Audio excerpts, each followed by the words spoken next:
Bonjour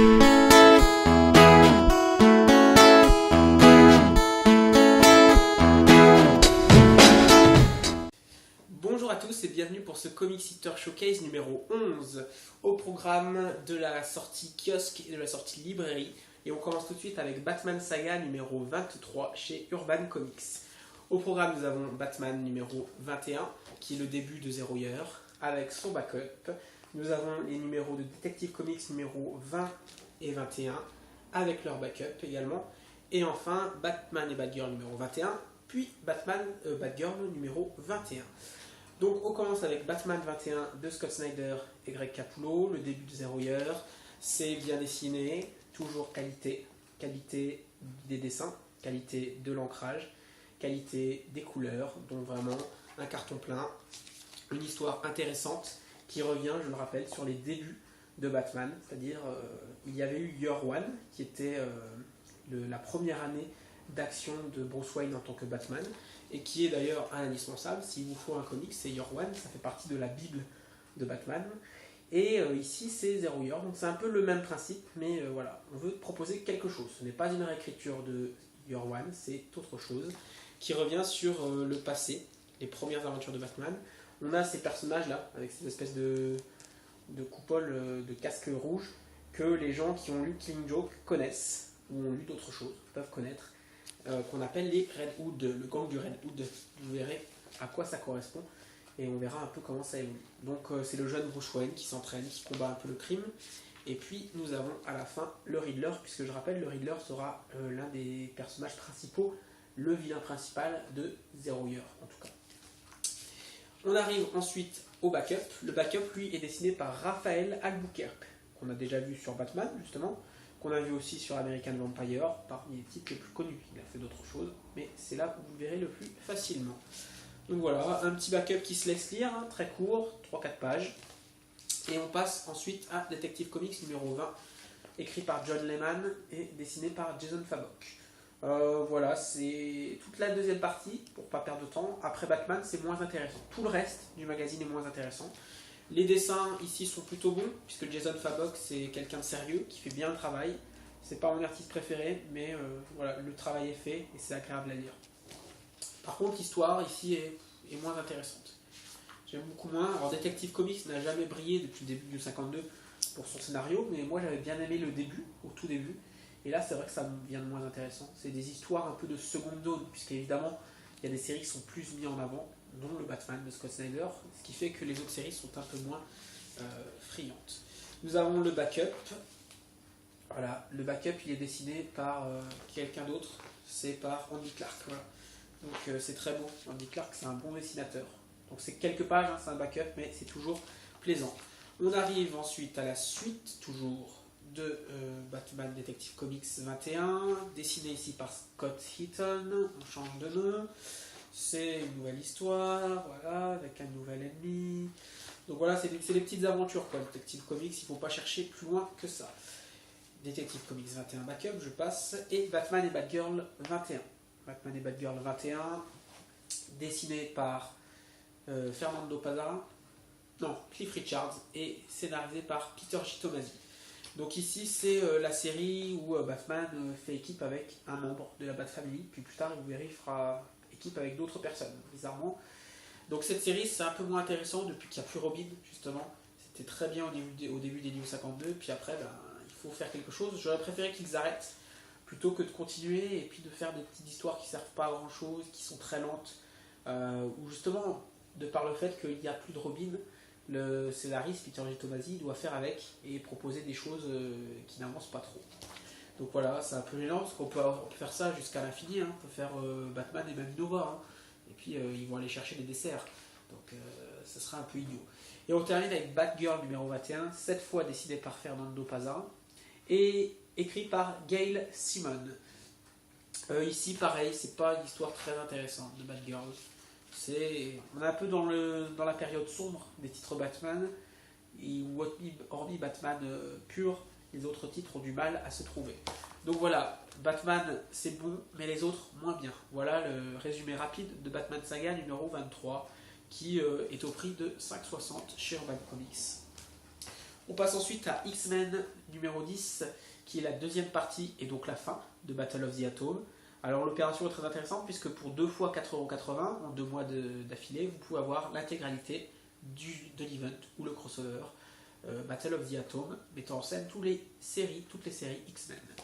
Nous avons donc au programme Wolverine et les X-Men, All New X-Men, Uncanny X-Men et X-Men tout court. On commence avec All New X-Men. All New X-Men, c'est Brian Michael Bendis au scénario et au dessin, Stuart Timonen.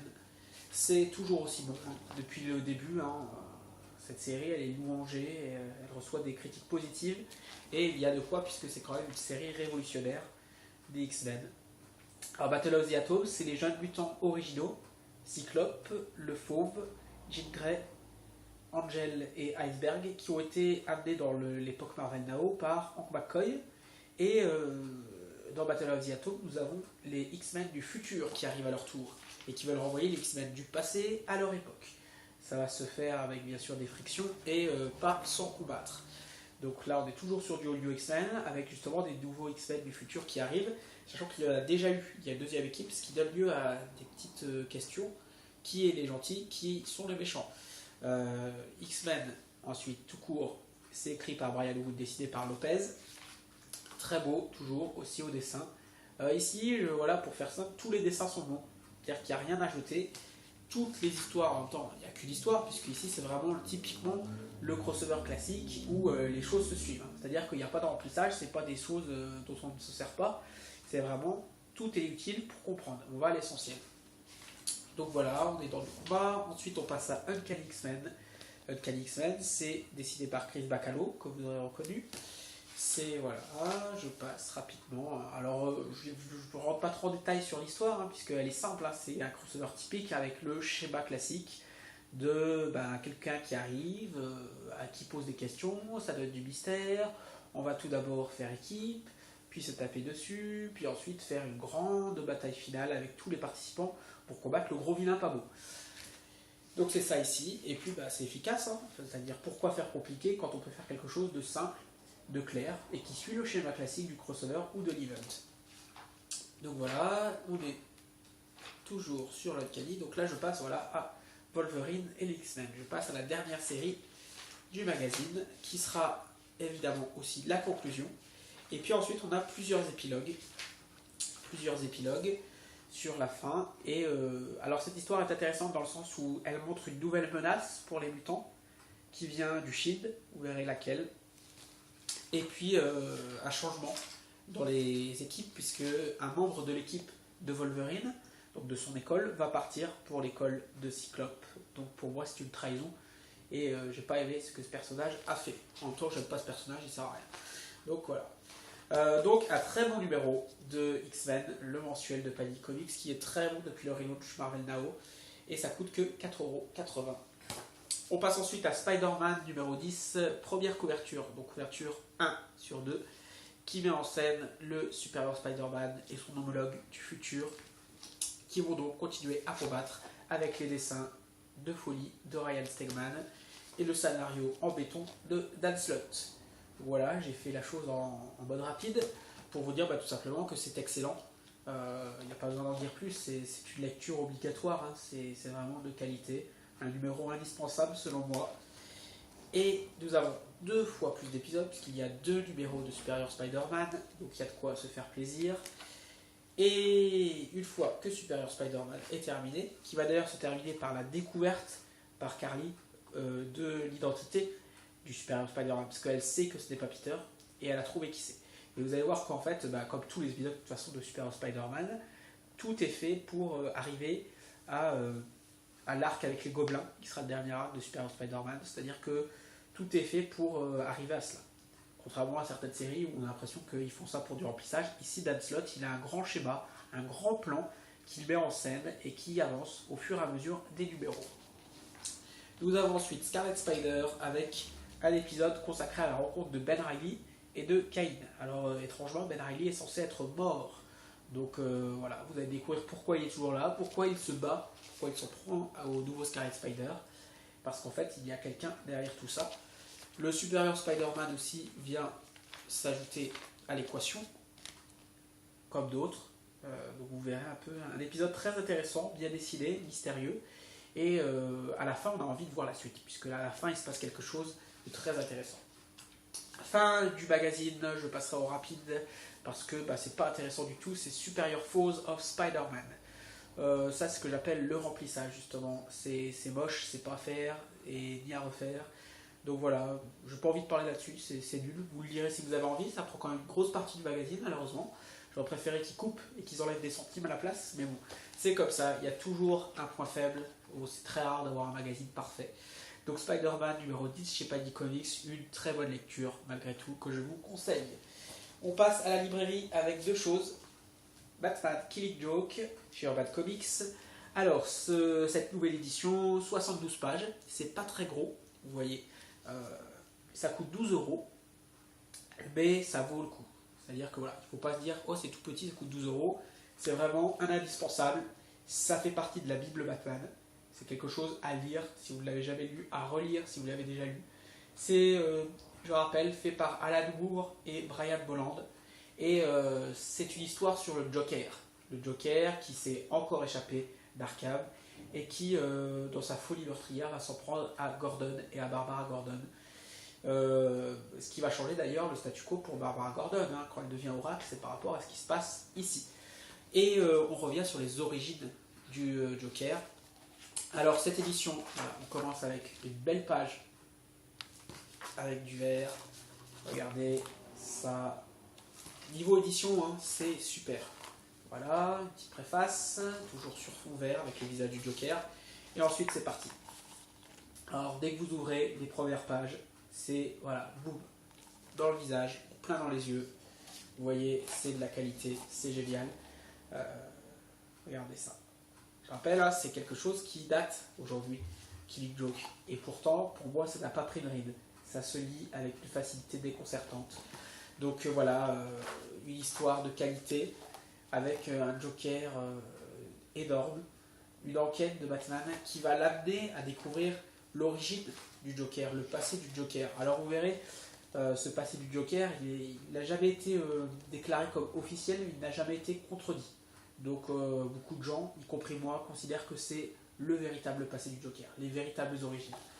Mais évidemment, peut-être qu'un jour, on nous dira le contraire. Donc vous voyez, là, nous avons le fameux Red Hood qu'on a vu sur Batman tout à l'heure.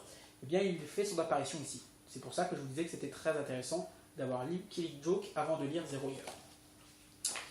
Donc voilà, l'image qu'on a en couverture, la folie du Joker incarné, ce dessin, lui seul, représente bien le Joker. Voilà, du Batman, de l'affrontement, voilà. Une belle édition, en grand format, c'est le format utilisé pour Batman Noël, pour Joker de Bernero. Voilà, c'est le plus grand format, les Renaissances sont à peu près là, et ça c'est les formats BD. Donc voilà, un beau livre, bien fait, couverture en dur, le verre magnifique, le dessin bien choisi. Alors sur les anciennes éditions, nous avions le petit dessin avec l'appareil photo, mais j'aime bien celui-là, ça change. Donc voilà, ça c'est chez Urban Comics, c'est 12 euros, c'est Killing Joke, il vous le faut absolument. Et enfin, la nouvelle collection de Panini Comics, qui sont les collections Marvel Now en librairie. Couverture en dur, 5 numéros, petit numéro sur la tranche, c'est le tome 1, il y aura une suite. C'est Uncanny Avengers, il y a pour l'instant Spider-Man aussi, Captain America, All New X-Men, et je pense que je n'oublie personne. Oui, c'est ça. Et il y aura une seconde vague en juin. Et d'ici là, je vous en reparlerai puisque j'en aurai sûrement pris plusieurs. Donc ça coûte moins de 15 euros. Il y a 5 épisodes. Alors je trouve cela un brin cher, c'est-à-dire par rapport à la concurrence. C'est-à-dire que chez Urban Comics, pour 15 euros, on a en principe 6 épisodes. Un de plus, vous allez me dire, c'est pas grand-chose, mais un peu plus de bonus. Les bonus sont assez courts ici. Néanmoins, une très belle édition, belle qualité, une belle tranche. Voilà, ça fait plaisir de pouvoir voir de la librairie Marvel avec des séries récentes. C'est surtout ça, parce qu'on a des choses qui datent un peu, mais là c'est du récent. Donc ici c'est la série de Uncanny Avengers de Rick Remender, John Cassaday et Olivier Coipel sur le dernier numéro uniquement. Donc, première page, voilà, du beau travail. Ensuite, couverture, intro. Et c'est parti. Donc l'histoire, c'est quoi? C'est une nouvelle équipe formée par Captain America dans le but, suite à Avengers vs X-Men, de rétablir un peu la paix entre les deux groupes. Résultat, une équipe composée à la fois d'Avengers et à la fois d'X-Men. Cette équipe, vous la voyez là. Donc elle est composée de Captain America, de Wolverine, de la sorcière rouge, Wanda, de Malicia, ou Rogue, Thor et le frère de Scott Summers, Havok. J'espère que je ne dis pas de bêtises. Ce premier arc, puisque c'est un arc en fait, plus le dernier qui change un peu, qui est aussi un nouvel arc, c'est le retour de Crâne Rouge qui va chercher à prendre le cerveau du défunt, professeur Xavier, afin d'obtenir des pouvoirs immenses, illimités, ce qui va donner lieu à un combat, un affrontement contre les Vengeurs. Donc un premier arc que beaucoup ont trouvé faible. Moi j'ai trouvé que c'était divertissant. Bon, les dessins sont pas géniaux, l'histoire n'est pas non plus géniale, c'est vrai, mais disons que voilà, ça reste dans la moyenne, et puis c'est du mainstream. Moi je trouve que c'est du grand public, vous pouvez faire lire ça à n'importe qui comprendra facilement, c'est simple. Donc c'est pour ça que j'ai choisi ça plutôt que Captain America, que All New X-Men parce que je l'avais déjà, et Superior Spider-Man. Je voulais en prendre un seul pour l'instant de cette nouvelle collection pour voir ce que ça donnait, et j'ai choisi Uncanny Avengers parce que je n'avais que le numéro 1 et 5. Donc là, comme ça, j'ai 2, 3, 4. Donc là, vous voyez, il y a quand même de belles planches, de belles phases de combat. Et voilà. Et puis là, on arrive ensuite 3 mois plus tard. Donc voilà, il y a un petit ellipse qui nous amène au numéro d'Olivier Coipel. Numéro d'Olivier Coipel, qui est par contre super. Donc voilà, le numéro 5, c'est vraiment une claque. Je l'avais déjà en kiosque sur le magazine justement de Uncanny Avengers, mais c'est plaisant de le retrouver en format plus grand, avec voilà, du papier en plus glacé. C'est du papier de grosse qualité, je ne l'avais pas dit. Et ça ouvre sur un nouvel arc pour le coup. Donc voilà, j'ai pris ce tome 1, je prendrai le tome 2. Je pense que Uncanny Avengers, ça va être un rendez-vous en librairie. Je ne sais pas quand ça sortira, peut-être en septembre, octobre, puisqu'il y a déjà eu la vague de juin d'annoncer, il n'en fait pas partie. Donc si on alterne entre deux vagues différentes de titres, ça nous ferait plutôt en fin d'année 2014. Pour les bonus, vous avez vu des croquis, quelques croquis. Il n'y a quasiment que des croquis en fait, j'en ai passé un avec plusieurs. Et ensuite toutes les couvertures. Donc ça c'est typique pour tous les formats de ce type Marvel Now, que ce soit Spider-Man ou autre, nous avons toutes les couvertures du titre. Donc voilà. Les couvertures sont pas forcément toutes, c'est dommage parce que les meilleures couvertures sur le bois sont celles qui sont en petit. C'est ça qui est dommage. Puisque celle-là, voilà, la couverture d'Adi Granov et celle d'Olivier Coipel. Ensuite, on a celle de Neil Adams et de Sarah Pikeli. Vous voyez, elles sont tout petites. Moi, j'aurais bien voulu les avoir en grand, celles-là. Par rapport à ça, celle de John Cassaday, on s'en fiche un peu. C'est des couvertures normales. Et vous pouvez les mettre en petit. Donc, c'est un peu dommage d'avoir mis les meilleures couvertures en tout petit. Vous avez, voilà, encore Ryan Stegman et Manara, c'est en petit. Dommage. Quitte à mettre quelques pages en plus, puisque de toute façon, on n'a que 5 numéros. Ils ont été un peu radins sur le coup. Mais là, je chipote. Voilà, celle de Simone Bianchi, elle est en grand format. C'est quand même meilleur. Donc une très belle édition, une très belle opération, voilà, encore deux en grand format, de Panini Comics, les couvertures, donc les livres en dur, en hardcover, Marvel Now, ça fera une belle collection, puisqu'il y a plein de titres annoncés, et franchement c'est une belle opération, bravo Panini. C'est 14 €, donc c'est pas trop cher, un peu plus cher que la concurrence, mais bon, il faut s'adapter, peut-être qu'ils s'adapteront après au prix, ou que ça grandira, et puis bon, pas 1 ou 2 € près, on va pas faire la comparaison. Donc voilà, ça c'est pour ceux qui aiment les Uncanny Avengers, c'est chez Panini Comics, ça coûte 14 €. Voilà pour ce Comic Eater Showcase numéro 11, on se retrouve le mois prochain pour un nouveau numéro. D'ici là, portez-vous bien.